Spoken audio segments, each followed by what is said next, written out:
in a trade, Trey Lance, Brandon Aiyuk. Several names have been floated out there. Me and Jack are going to be talking about the possibilities and breaking it all down right after this.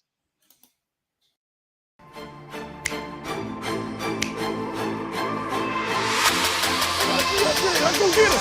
Let's go get him today, man. Let's go. Hey, dominate on three. 1, 2, 3. Dominate.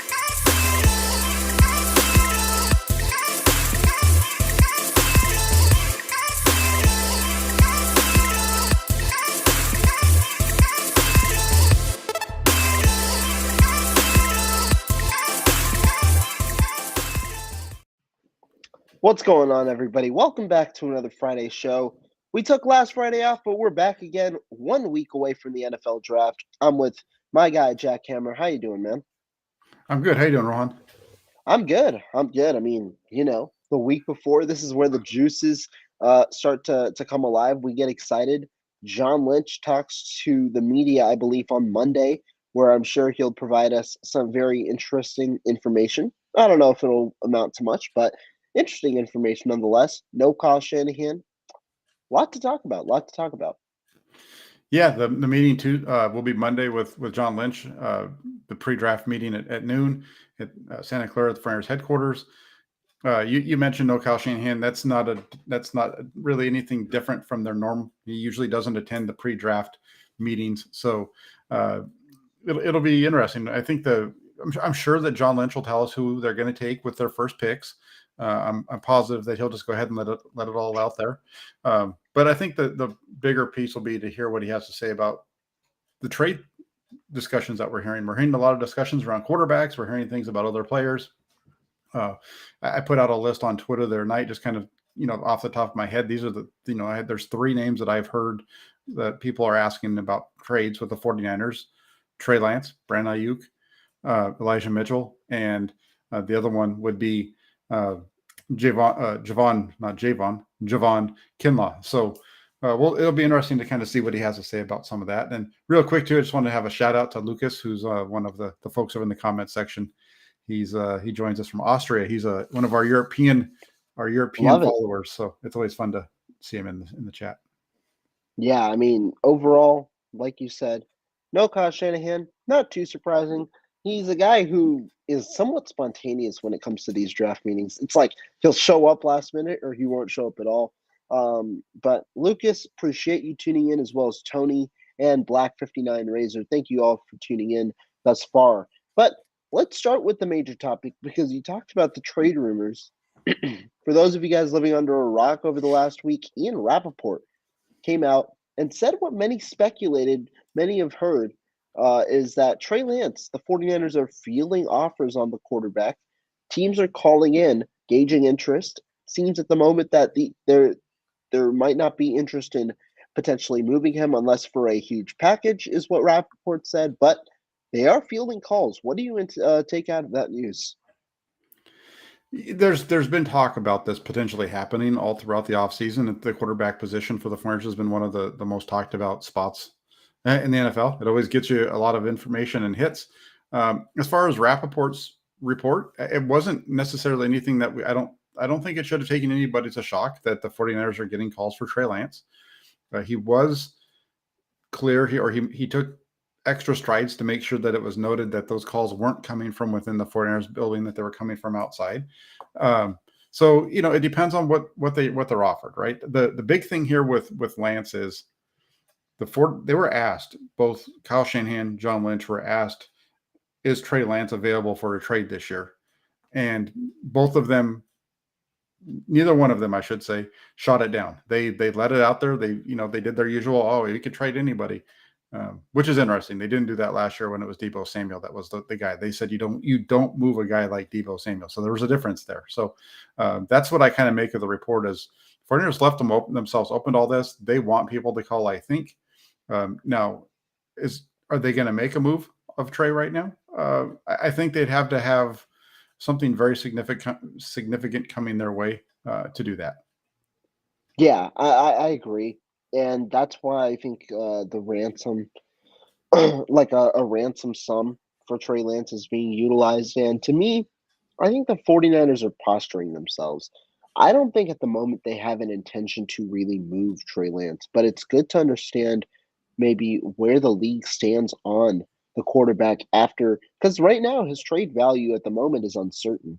The kid has not played much in the NFL, hasn't even played much in college, coming off a major injury, although he was drafted number 3 overall. So they're gauging his trade value at the moment.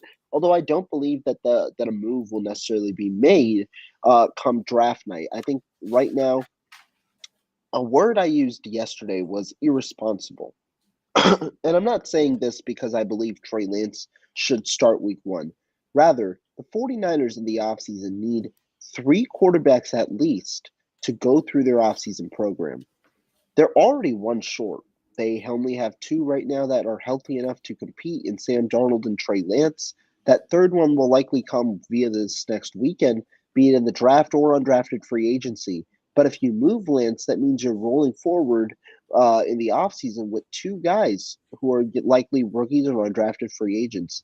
Not sure if that's the room that the 49ers are looking to field for their quarterbacks, especially in such an important year where the quarterback starting spot for week one right now is up in the air, not understanding Brock Purdy's health. Now, if we knew Brock Purdy's status, if he was going to be fully healthy and we knew that, then it's a different story. But the unfortunate reality right now is that we don't know exactly what the timeline will be. We figured that out on June 2nd, that 12-week mark, when John Lynch and company expect Purdy to resume throwing. So to me, I think it's fine understanding or engaging Lance's situation because, like they said, with the talent they have in the quarterback room, everyone can be subject to trade calls. I just don't think that the situation ends up happening. Yeah, I think if I think it's a little bit of a long shot in some ways here for this deal to go down where Lance gets moved, and you I think you did a pretty good job of spelling it out there. The 49ers right now, I don't think are in a spot where they're in a really good position to move Lance because of the fact that where they are with Brock Purdy and his elbow, and are they really bought into Brock Purdy as much as they say they are? That's another piece of that whole thing as well. So you start to play it all out, and you're not, I don't think a trade goes down now. I think if there's a trade, it happens closer to the start of the regular season or later. The only other side of that, though, is if you keep Lance on this roster, does his value in a trade drop if you end up trying to move him later on, say, like I said, at the end of training camp or before the trade deadline during the regular season? Are you going to get as much as you might be able to do now? It's interesting. It's an interesting thing to look at. And I want to ask you, kind of given everything that's going on, why do you think the 49ers would even be interested in trading Trey Lance? If there's so much smoke around this, Rappaport's getting the information from somewhere. Somebody's feeding him the information to have this get put out there. Why do you, if that was coming from the 49ers, why do you think the 49ers would be looking to move Lance now? I think that when you talk about it, as for the feeding information, I think it is coming from the organization more likely, which is interesting, understanding that this is Lance's first week. I thought it was a little disrespectful. Lance's first week back in the building, and that's what leaks.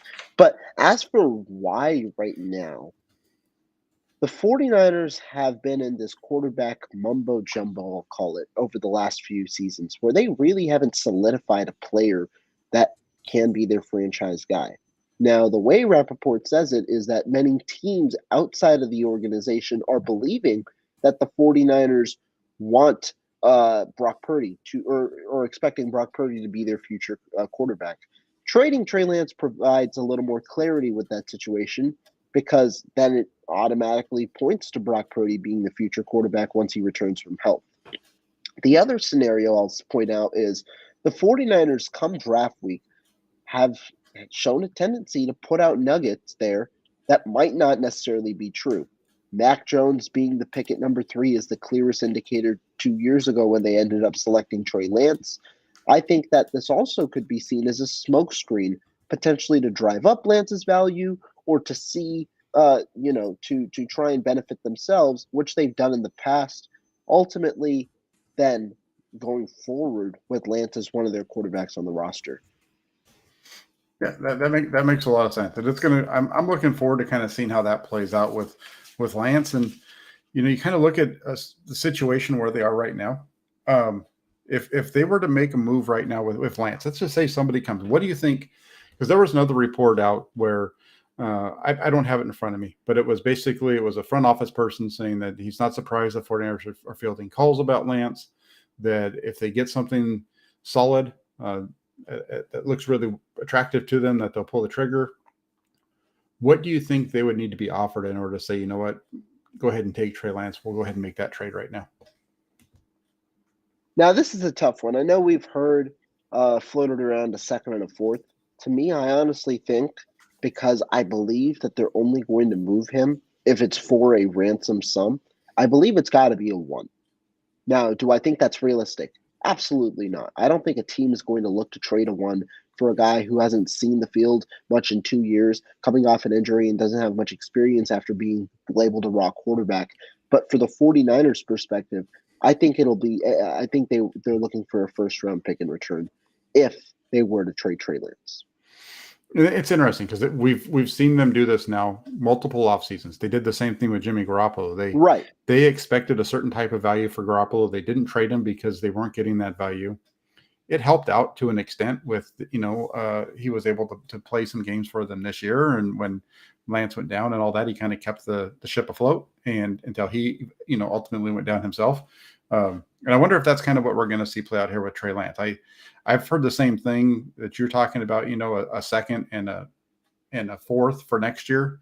It's really hard to see them getting anything more than that. The Ravens maybe, but I think the Ravens are tied in with Lamar anyway. And so that one kind of loses its stuff in terms of a first round pick. So I think you're looking at, if you're trying to get anything more than a second and a fourth for next year, you're looking at having to make some moves using your own picks this year to help kind of increase that. Like, maybe you can get Houston's a name that keeps getting talked about. Houston. So you give Houston 33 and 104. Excuse me, you get 33 and 104 from Houston in exchange for Lance and 102, right? Something like that. And beyond that, it's not a whole lot going on, I think, in terms of being able to really get a lot of value in this year's draft for Lance. I agree. And I also don't think that the 49ers would be interested in a package that doesn't involve 2023 capital. I think they want 2023 capital because the point of trading Lance is you're all in right now, and you want to try and get somebody that fits your roster in 2023 via the draft or looking forward with the selection in 2023. We got a comment here from Blind Tom. Thank you for the super chat, by the way, for $10. Hi, guys. Been a while. I highly doubt they trade either guy. Not this year, maybe next year. In the meantime, life is good, so rock on. He's talking about, obviously, Absolutely. Trey Lance and Brandon Aiyuk. Let's shift gears, come back to Trey Lance in a minute, because Tom's talking about highly doubting that they trade Brandon Aiyuk. Do you think that even is a possibility? I know that some teams have definitely called in on Aiyuk. Doesn't seem like the 49ers are budging at the moment. Yeah, real quick. Thanks, Blind Tom, also for the super chat again. Life is good. So keep it going. In terms of Aiyuk being traded, I think this is another one. I think both these deals, Lance and Aiyuk, there's enough to both of them where you could say this could happen. I don't think you can look at either one of them and say it's absolutely 100% absolutely positively not going to be something that's going to go down. I think with Aiyuk, you're looking at a guy who right now, with where the 49ers are up against the salary cap and all these types of things, if they keep him, it's going to cost them over $14 million next year. They talked about using the fifth-year option on Brandon Aiyuk. That needs to be done by the 1st of May, I believe it is. Maybe it's the 2nd, but right at the beginning of May, that's when that would have to be done, which is right after the draft. So if Aiyuk doesn't get that, 5th-year option picked up, I think it really creates something to keep an eye on throughout the draft. I could see him being moved. There's a possibility that you might be able to get more for Brandon Aiyuk in this year's draft than you would if you traded Trey Lance, because Aiyuk has actually been able to go out and show that he is a very capable wide receiver in the NFL. Ooh, there we go. I agree. on the Ayuk topic in that I do believe he'll fetch more than Lance. I think if you're talking about Ayuk package, wide receiver is an intriguing position because it's a position that seems to be at a premium right now, although you are looking at teams that prioritize the value in the draft, understanding that you can get a cheap option for 4 to 5 years. Ayuk, I think, would fetch a first round pick at minimum, and potentially even more depending on how teams value the receiver. And John Lynch spoke about how the feedback he got from teams calling in on Ayuk at the combine was positive, and it's good to hear how a receiver like Ayuk is essentially receiving the praise that he deserves around the league. Ayuk, though, at this point, I like what Blind Tom said. Maybe next year. Right now, I don't think it's important for the 49ers to address Brandon Aiyuk's situation.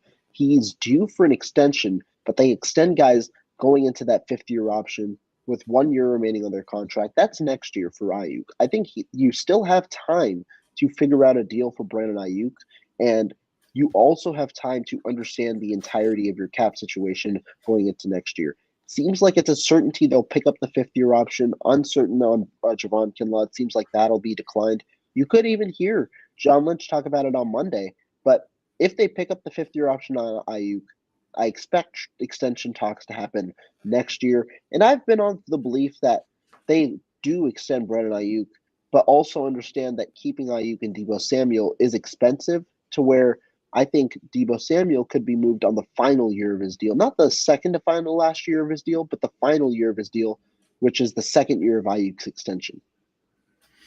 Yeah, that makes sense. And I would say with regards to Aiyuk, the one thing would be I think that if you look at teams around the league, I think there's some value there that you get from a team like the Tennessee Titans. I think they'll give you 41. Right. I think you can get that spot because they're lean at the wide receiver spot. Again, you start to talk about how the Flyers do their contracts and those types of things. You go ahead, and the benefit of keeping Aiyuk is that you have him cost controlled for 1 more year. You take advantage of that. There's benefit to it, and even if you decide that you want to trade him next year, kind of like what you did with the Forrest Buckner, you can do it at that point. So again, looking at these, if we're going to say 100%, I don't think so either way. I just would say though that if of the two, I think the Lance deal, if there's a Lance trade, that happens later. If there's an Aiyuk deal, that's going to happen at the trade during the draft here to pick up some additional capital. The 49ers have needs. I don't think they're going to use all their picks. And looking with what they have right now, 99, 101, 102, there's not a whole lot of ammunition to move up any higher than that. And you start to kind of look at the guys that are around that would really help this team out. I think you need to jump up into the early part of that second round to really be able to hone in on one, because you can get a couple of really good offensive tackles in that spot and then set yourself up really nice with some moves down the road. I agree in your analysis of Ayuk. Don't think it happens this year. If it does, it happens during the draft. Teams like the New York Giants have called they host the 25th pick. I mean, there are a lot of teams, even if you look in conference, the Minnesota Vikings might look for a number 2. A lot of teams want a receiver, and that's there. But I think it's smart to hold the decision off next year. A lot of people might be worried that Ayuk's value diminishes next year with 1 year left on his deal. But regardless of whether you trade for him this year or next year, the hope is that you get him for an extension. And next year, Ayuk will be even more proven, having likely had another strong season under his belt. Because right now he has one 1,000-yard season under his belt. If you can anticipate him having a similar regard next year, then you have 2 strong seasons under his belt, and you're closer to the contract extension, which is the biggest obstacle. Because Ayuk won't accept an extension in this year. He'll likely only accept an extension next year, and so you allow that to be worked out by the time you trade for him. That's why it makes more sense, not only for the 49ers, but for the opposing team looking to move for Ayuk next year. Still, that's a topic for next year. We don't know exactly what will happen there. Don't envision it'll happen during the draft, but agree that if it were to happen, the draft makes the most sense. Yeah, and you just mentioned the Minnesota Vikings as a potential landing spot for Aiyuk because of some of their needs. Well, there was a report. I know that we're talking about Aiyuk, but let's go back to the quarterback situation. There was a discussion already about, I think it was from Adam Shine, was talking about, hey, it makes a lot of sense for Kirk Cousins to become a 49er. And I want to kind of get your thoughts around that. And first off, before you start to give your answer, the one thing I will say here is I've seen a lot of responses from people with regards to Cousins to the 49ers or Cousins being traded in general. And they're like, hey, look, has anybody taken a look at the cap hit? Has Shine taken a look at the salary cap hit? Now, just to be clear, any team that actually trades for Kirk Cousins, they're going to take on only a cap hit of $10 million for next year. Right. The rest of that cap hits sticks with the Minnesota Vikings. So the one thing here that is a problem for Minnesota is the cap space on their end as well, because it's $48 million, I think it is, in dead cap if they make the trade prior to June 1. That drops down quite a bit if they make that trade after June 1. So maybe this is a situation, maybe a Kirk Cousins becomes a 49er, draft all kind of goes through, and you start getting ready for mandatory minicamp in the middle of June, and Trey Lance becomes a Minnesota Viking and Kirk Cousins becomes a 49er. That's another time period of this to possibly unfold. And let's talk about the Kirk Cousins situation. First of all, let's just evaluate the fit, right? Obviously, Kirk Cousins would automatically be the starter for this team. And if you're talking about the cap hit, which would be, I believe, spot on right at $10 million, should the 49ers look to trade for him, it's a pretty cost-effective solution at quarterback for the 49ers, for a team that has valued Kirk Cousins. I mean, a system that's valued Kirk Cousins. And I think you do get propelled to a potential Super Bowl contender, having seen that your odds are already damn high and you don't have a solution right now at quarterback, or at least a clear indication of who that would be. Of course, there are certain obstacles with it. The cap space not cap space, but the dead cap hit that Minnesota would take themselves it would be fairly high unless you trade them post June 1st, which could be a possibility as well. But it seems like with the way the 49ers have been integrated into these quarterbacks they currently have, they've consistently praised their guys. A rumor about Cousins came from Florio at the Combine as well, about something he's heard. I think I don't think you can ultimately dismiss it, but I don't think that it's the most realistic option, understanding where the 49ers are with their quarterback situation currently and how they've maneuvered their contract or their roster situation and the way that they've utilized their cap space around such a cheap quarterback room. It likely also means that Trey Lance gets involved into this deal. And are the 49ers willing to give up on Lance early? They could, but there are also financial implications there. You likely take on $2 more million in additional dead cap, which means you're spending $11 million in dead cap to move off of Lance based on his guaranteed money so far. Yeah, and the interesting part here, and I think it works for both of these teams, is if this trade was done and it happened post June 1, like I was mentioning, I think for both teams it makes more sense for this not to be a draft day trade. It makes more sense for both teams if they were to do this deal, like I said, after June 1, maybe before mandatory minicamps, where both quarterbacks can show up with their teams and get their feet wet at that point. And the reason I say it is because of the cap number involved. The cap hit at that point is much lower for both sides. It gets split up quite a bit more for Minnesota, and for the 49ers, instead of having a $9.3 million cap hit, it'd be about 5.5.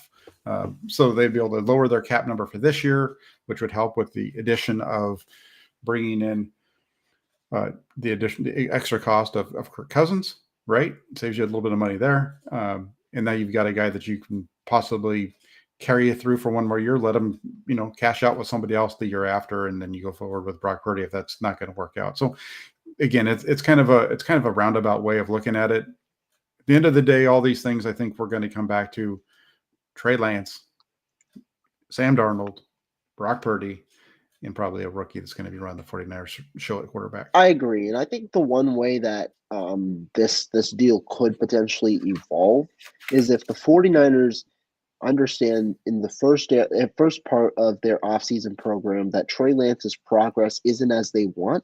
And also, if they find out on that June 2nd date that Purdy and his health is worse than imagined, and he could potentially miss a good portion, if not all, of the 2023 season. Because then the guy who they have hedged their bets on in Trey Lance isn't necessarily who they might be as confident in. Their guy who they wanted to be the starter in Brock Purdy, or at least allegedly want to be the starter in Purdy, he's out. You want a solution? Kirk Cousins is that stopgap solution for a year or so before he moves on. And that's where I think this situation might unfold a little more. Obviously, a lot of dominoes have to fall into place there. And me personally, I don't necessarily believe it'll happen, which is why we come back to what you said. Likely ends up being Purdy, Lance, Darnold, and then a rookie, be it an undrafted guy or a guy who they draft on day 3. Yeah, I agree. I think that makes a lot of sense. Let's go back, though, to some of the comments, and I saw some of them are interesting. Spider Rico said Lance's trade value is highest right now once season starts, and he's backing up Darnold. He'll be worth nothing. Do you agree that Lance's trade value right now is at its highest? I think right. Well, let's look at it from this standpoint. Right now, if nothing changes and they go into OTAs, mini camps, training camp, and Sam Darnold beats out Trey Lance at that, and Lance doesn't look good during the preseason, or Lance just kind of looks kind of up and down or whatever, because I would expect to see him get a lot of playing time this year in the preseason. Mm-hmm. If he doesn't look extremely good during that period, then yeah, I could see it hurting his value, because here's a quarterback coming off of a big ankle injury, a guy who was supposed to be a mobile quarterback to begin with, and now he has a major injury to his ankle. If he doesn't look like he has that speed, it doesn't look like he's that guy again, then at that point it could hurt his trade value and they get less for him. You have an asset here that's been damaged, and getting rid of that asset before the report comes in, of where it is, that's why if it does drop, or like he says, to his comment here, that would be why you would get more for him now than you might later. I like the comment when it's specifically for the offseason. I think that in the offseason, if you're talking about that, Lance's trade value is highest right now. I think so, because it can only drop in the offseason specifically. I don't think because if he loses the job like you say in the scenario to Darnold, it drops because he's the backup. He proves he can't beat out a guy who's probably the 25th maybe best quarterback, if somewhere around the bottom tier quarterback range for starting level quarterbacks. Now, as for in the season, I think Lance has a chance to prove that his value can be higher. Obviously, if he has a solid season or a solid start to the season, his value will increase. But I can understand this if we're talking specifically about the offseason. Yeah. Yeah, and it's the whole thing around these two is interesting, and I like the comment over here from Judd, who says, "I've been hearing content guys say I wish Kyle would just pick a quarterback and go with it."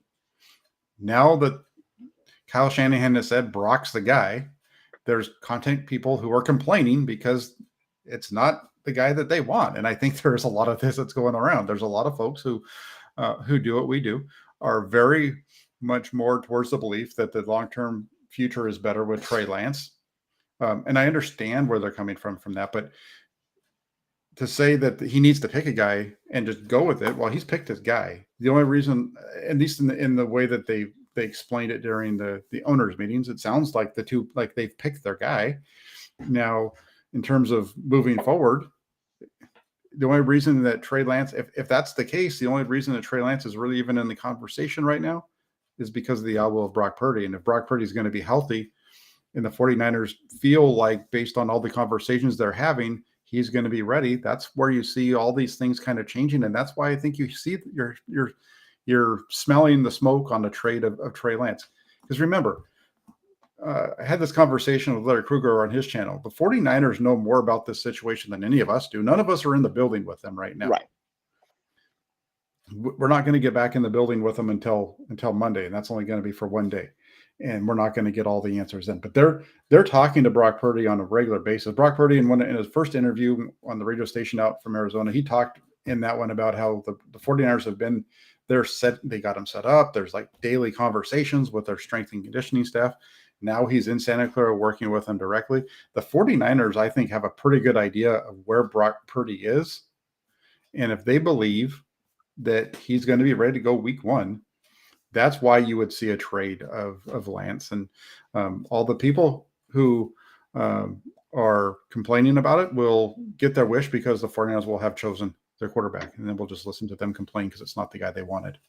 And I mean, I think the situation is definitely interesting because you're right. They essentially presented that there's a leader in the clubhouse in who do you call it? Brock Purdy. Obviously, it's always an intriguing situation with the 49ers. The injury is the big factor. That's the biggest unknown. And I do believe you're right. 49ers likely know more. I mean, they do know more than the average fan about Brock Purdy's situation, about the development of Lance, all sorts of different things. They know a little more. And so they have a clearer understanding of how their situation right now is playing out. I think the other topic, obviously, regarding, I think the storylines really originate because of Purdy's health. Because right now, all we can talk about is hypotheticals, understanding that Purdy could be ready week 1, but he might not have practiced at all. Purdy could be ready week 4. Purdy could be ready week whatever the 8th month period is. There's a lot of kind of buffer in that situation, and I think that's why I've said Trey Lance ultimately indicates his role with the 49ers. If he has a strong offseason, he probably starts week 1, understanding that Purdy might not be ready with enough practice if that 6-month timeline is that 6-month timeline. And so he could start week 1. And I mean, from there, it goes on if he performs well enough to keep his job. But that's a tough if, right? Again, it's up to Lance, but he's got to show a couple of things that Purdy showed last year. Not only the ability to win, but more importantly, the ability to score, drive the offense down the field and put points on the board. If he can do that while individually having a substantial impact, not only with accuracy, but also with incorporating that zone read offense that it seemed Kyle Shanahan wanted to run at the beginning of the year, then there's more hope for Lance, and I think he dictates his future. However, if all those pieces don't fall into place, you start having that conversation, and the 49ers likely rely on the guy who they believed was their guy in Brock Purdy. Yep, sounds about right to me.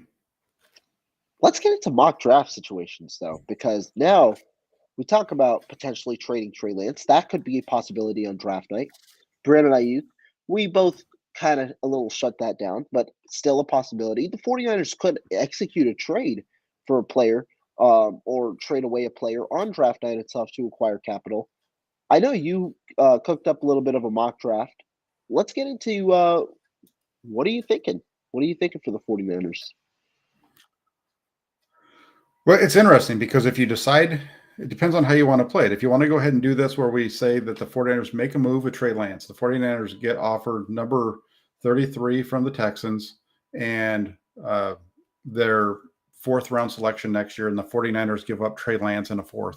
So basically what it is the 49ers are swapping picks with the Texans in next year's draft in the 4th round, which is a good deal for the 49ers because the pick for the Texans is going to be worse than the 49ers pick next year.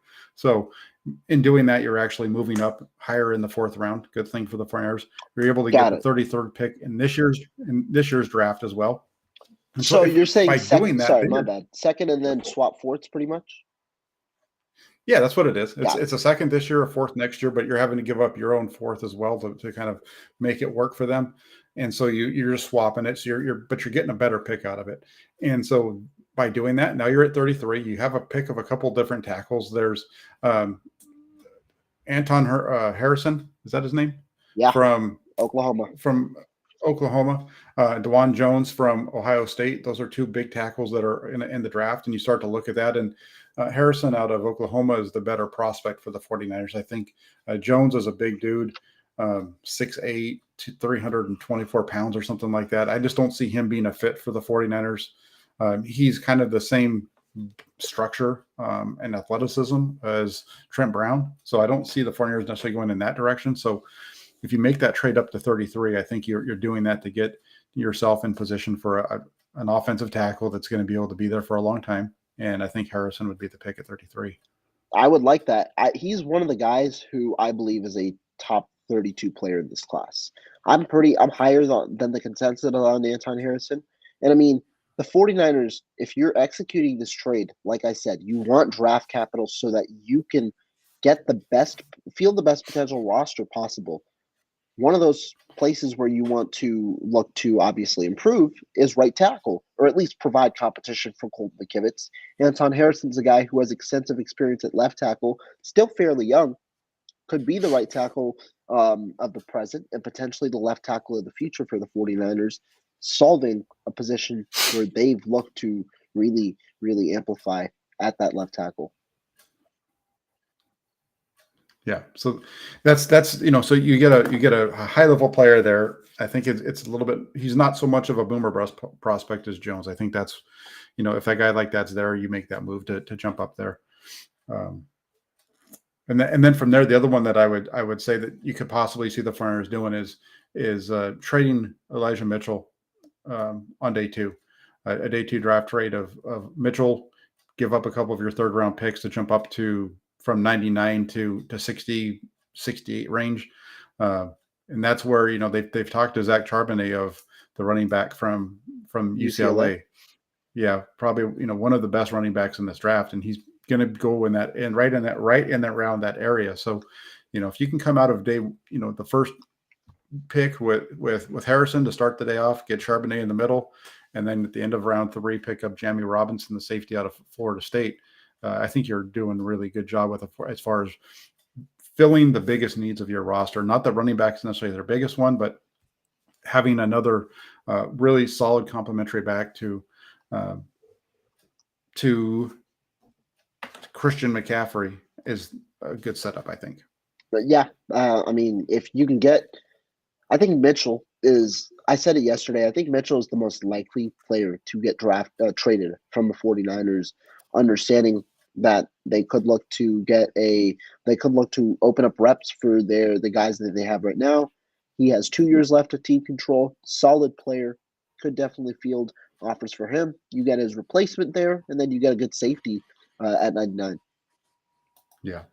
So that's kind of where I am for the beginning of it. What about you? Where do you think the 49ers start? Now it's interesting because I've debated both sides. I've really gone with how the board has gone when I do mock drafts. If tackle is there in the early third round, I make an effort to trade up.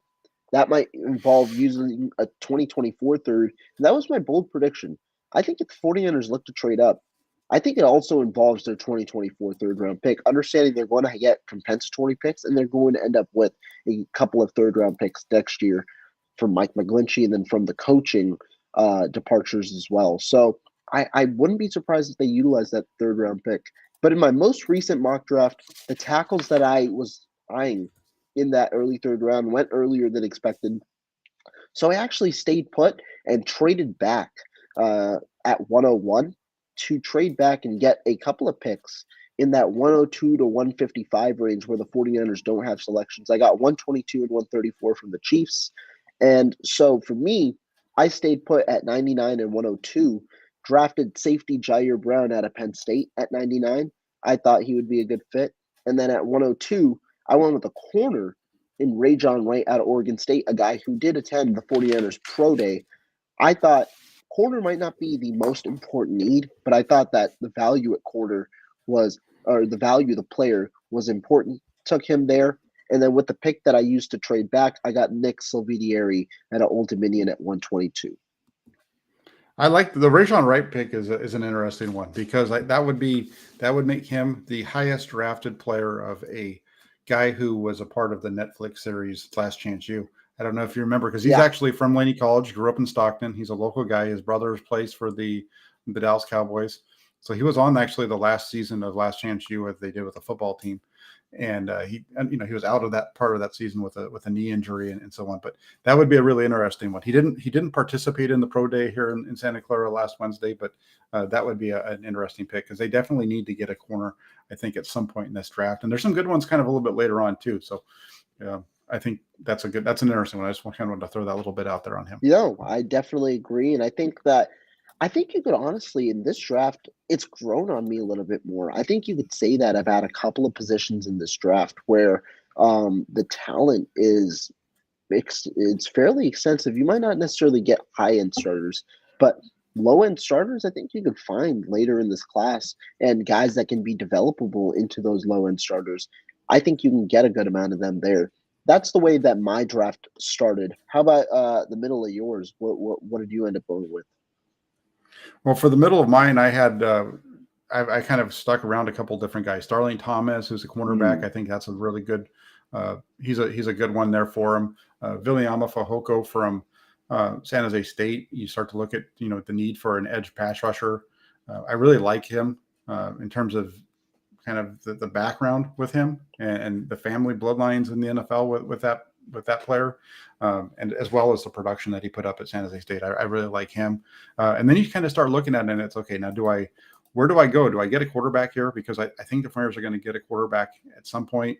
Or do they go, maybe defensive tackle and get a guy like Kobe Turner, Marte Mapu from Sac State, who's kind of that tweener safety linebacker that the Flyers like so much.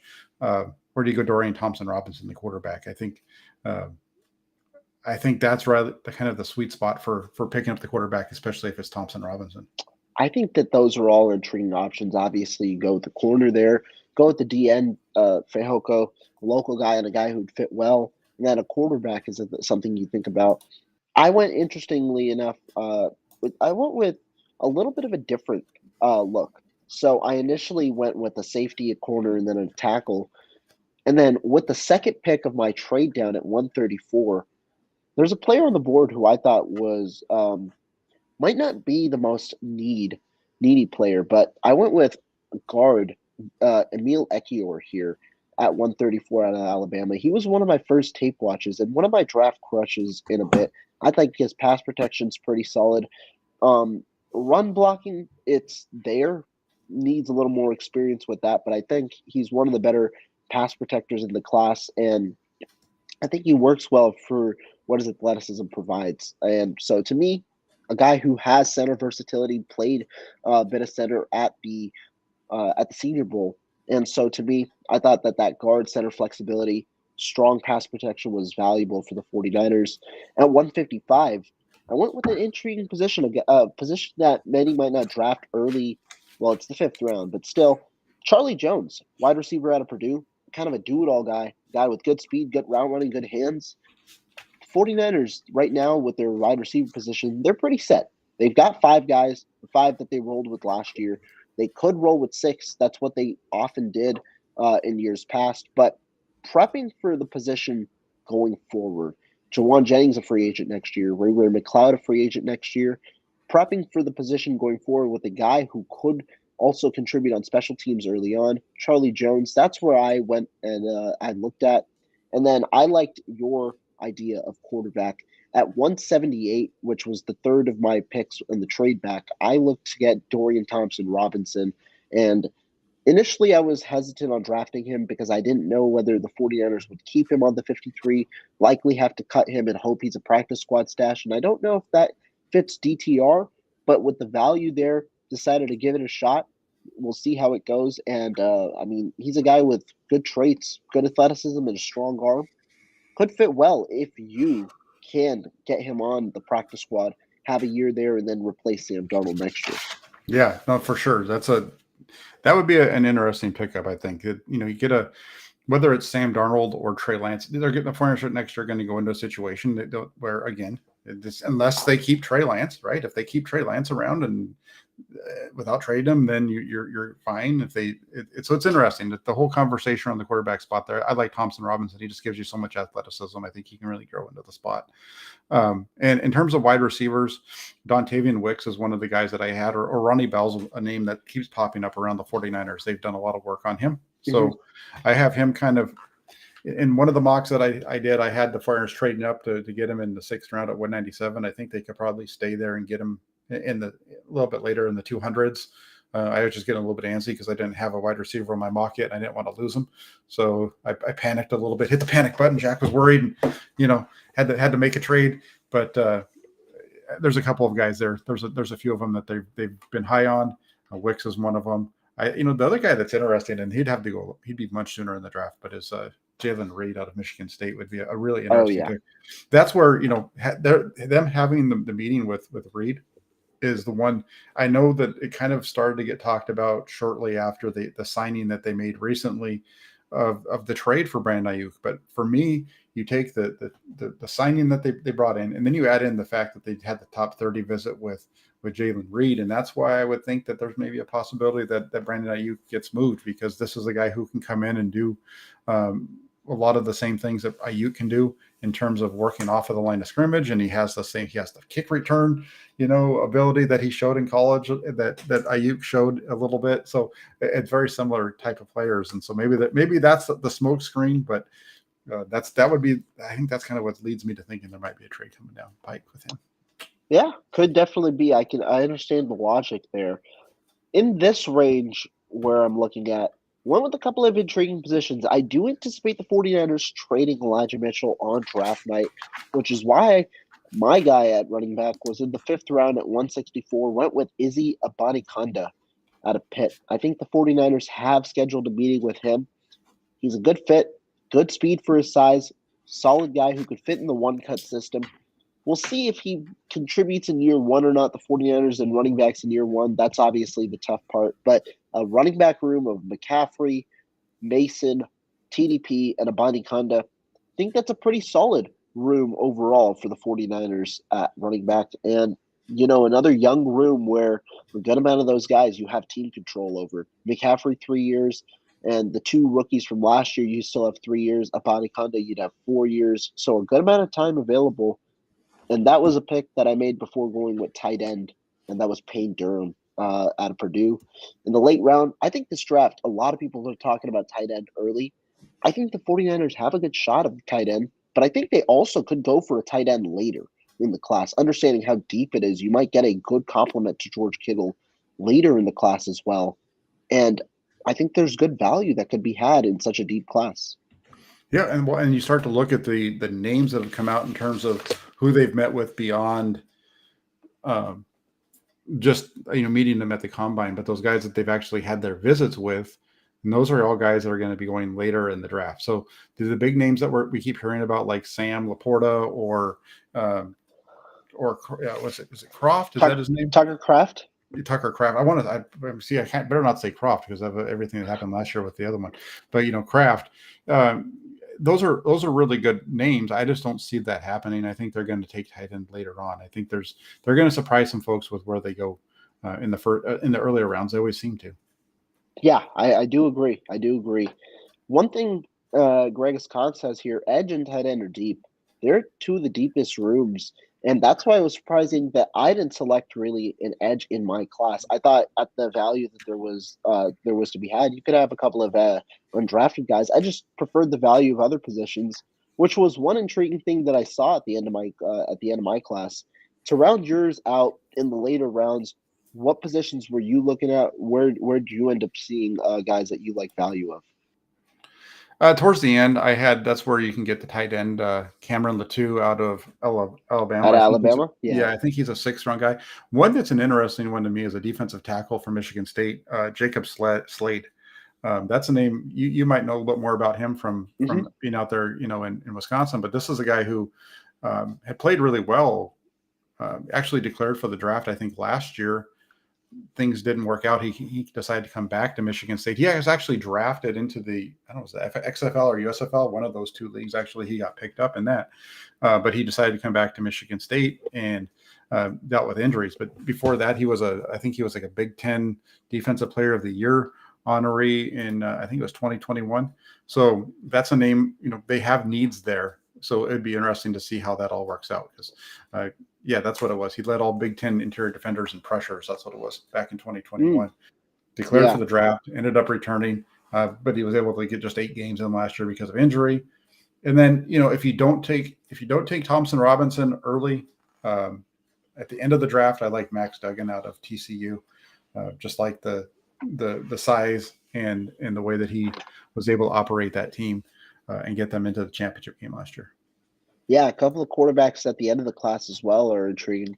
Max Duggan, Clayton Tune out of Houston. A couple of guys that you could look at where the 49ers could look to stash them and follow that ascension route to fulfill Sam Darnold's role next year. It seems like quarterback, though, be drafted, undrafted, guaranteed, though. It seems like that position will at least see one more addition. As for an offensive tackle, Jacob Slade, intriguing guy, a guy who should be a solid run defender, but that scheme versatile guy where where you can move out and inside. One of those guys the 49ers should like, yeah. Yeah, so it's there's a lot of interesting names when you start to get there. That's why you do hear what John Lynch was saying, is that this is a draft who there's a few guys maybe at the top of the draft that you really want to go get, but the meat and potatoes of it is going to be Right. kind of in the middle, and the more that you can kind of move around in that spot, you're going to, 11 picks aren't going to make the 49ers, but I don't even think they have 70 guys on their roster right now. So they still have a lot of guys that they need to sign. So maybe they do. Maybe they go and they do use 11 draft picks. And that's partly how they feed into their long-term plans, right? Is go ahead and make a move like that. Yeah, exactly. I want to ask you a question. If you see the 49ers double dipping at a position, what position or positions do you think that could be at? Offensive line would be one, right? You double dip there, especially let's say they do like what I said. You take an offensive lineman early because you've traded up. Well, maybe you go back and you get a center in round at the end of round 3 or round 5, wherever you are, kind of in there. If there's a good center that kind of matches what you're looking for, because they did bring back Brendel to be the starter, I think, at center. But, bringing in a guy that you can develop for a long-term solution at that spot would make sense. Another name that kind of fits in there too, that I was looking at is, let's say the 49ers decide they want to make a trade of somebody and they can't get all the way up to that height. So let's say they trade Brandon Aiyuk for 41 to Tennessee. The perfect name is sitting right there for him at that spot, and it's going to be Joe Tippmann, that you know very well from Wisconsin. Yeah, I mean, that would be a great system fit. He was a guy who I initially really liked at 99 before realizing there's not a chance he'll even be there at 99. And so, yeah, another solid player. And again, that's the value you try when you try and trade these players for picks. You're looking for those immediate contributors, and I mean that would be one of them for sure. But I think, yeah, if you're double dipping at a position, one I did in a mock draft was tight end, but offensive line is very clear, where you could get you could get a tackle, and then you can get one of those guards or centers, one of those interior guys to get some depth at the position, edge, or really D line in general. And I think that's a position where you could go ahead and get some more value as well. Overall, deep class. We'll see what the 49ers do. I'm excited. It's a week away. I am too. It's always an interesting time of the year, right? You start to get into the draft, and it's taken me a little bit longer this year just because of everything else that's been going on. It's just kind of a lot of other things going on in terms of the team, and so I haven't really dug into it a whole lot until more recently. But it doesn't take too long to start to get an idea of who they could go after, the guys that fit their scheme. You've been hearing people talk about all along anyway. So you don't necessarily need to be digging into all the film right away to get a pretty good handle on where they're doing. And I'm looking forward to it. We'll see how the 49ers decide to build this thing out. And Monday in Santa Clara at noon, we get to talk to Lynch, and we'll see where it goes from there. Yes, sir. And Jack, I love the comment really quick over here. This I'm sure he didn't mean it this way, but I think the one from Randy where he says, "Aloha, Jack and Faithful." Given the way that my week went this week, that is, I would say, aloha, Randy. Great to have you on board. I know he probably is. Maybe Randy, are you in Hawaii, or did you just take the pictures a couple? I want to go to Hawaii now, man. I'm just making fun of myself because, every once in a while you do things that you shouldn't do, and you go to sources that you don't normally go to. And I'm not a big Instagram source guy or anything like that. And I misspoke on somebody else's stream the other day, and I felt shitty about doing it because I don't care if I screw up, but when you do it with somebody else and then they talk about it as well, then it stinks. And I know they got a lot of traction around the 49ers Twitterverse this week. So hey, you screw up, and I did. That's that's one of the fun things. You make mistakes, you learn from them, and you go from there. Yeah, exactly. I mean, that's just in general. That's just how things go. Absolutely. And hey, hopefully the 49ers don't screw things up next week. That's They that's that's what I hope is. they better not. They better not, because if not, we'll be pounding the table. That's for sure. Oh yeah. Oh yeah. But Jack, man, it's been a fun time. Talked about trade scenarios, talked about mock drafts, talked about who the 49ers could look to target in this draft. 1 week away. Any last thoughts before we head on out? Not just everybody. It's the weekend now, so thanks for tuning in to the channel, supporting myself and Rohan here. We're double streaming this, so depending on who you're following, if you're following me, make sure you're doing the same with Rohan and vice versa. And just everybody have a great weekend. Draft's right around the corner. Monday's going to be a big day. Keep it locked into my channel because I'll be up there on Tuesday and I'll be able to bring you some information as soon as that finishes up. Yeah, make sure you guys stay tuned because, like he said, like Jack said, Lunch Speaks Monday. A lot will come from that. Stay tuned. But guys, thank you guys all so much for watching, and we'll be back soon with some more content. But until then, have a great weekend. We'll see you guys next time.